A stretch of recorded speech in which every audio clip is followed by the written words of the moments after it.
Burger খারাপ না, ভালোই লাগে। যেরকম টাকা এরকম দাম, সমস্যা নাই, ভালোই লাগে।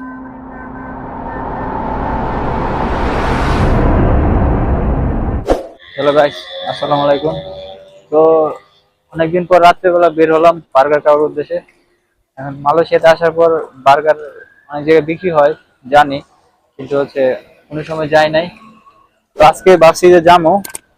তো যাই হোক, যাইতেছি, একটু দূরে আছে। তো এখানকার বার্গার কেমন হয় সেটাও জানি না। বাংলাদেশে তো অনেক জায়গায় বার্গার কিনছি, খাইছি। তো এখানকার বার্গারের যে টেস্ট আর এখানকার বার্গারের টেস্ট কি একরকম জানি না। কারণ হচ্ছে এখানে বার্গার অনেক সময় মানে অনেক ভাবে তৈরি করা হয়, যেগুলো হচ্ছে আপনারা দেখে খাইতে পারবেন না। তো আজকে যাইতেছি প্রথমবার, দেখা যাক কি হয়। তো আশা করি ভালো লাগলে জানাবো কিরকম, আর আপনারা তো দেখবেনই। তো যাক, রাস্তার একটু দূরে আছে। তো গাইস, বার্গারের দোকানের সামনে যেটা আছে সেটা হচ্ছে এখানকার বার্গার গুলো আসলে অনেক ফেমাস। যেটা হচ্ছে এখানকার যারা আছে সবাই এই বার্গারটা খায়। জানি না এটা কিরকম হয়। তো আশা করি বার্গারের দোকানটা দেখো, সেটা হচ্ছে এরকম। তো এখানে সব মালয়েশিয়ান লোক কাজ করে। তো ওরা অনেক ভালো হয়, আশা করি ভালোই হবো। দেখা যাক নেওয়ার পরে কেমন হয়। সো গাইস, তো এখন বার্গার তৈরি হয়ে গেছে। এই যে বার্গারটা আমরা দিল।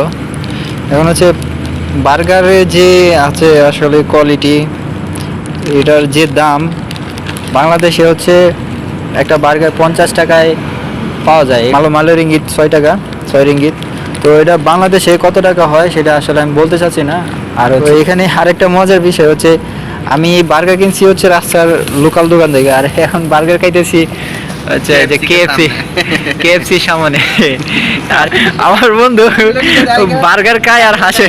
लोकल बर्गर केएफसी के ए साथ बंधु, बार्गर केमन लगे? अच्छा लगता है? ये बहुत भालो है। इंडिया जाएगा खाएगा।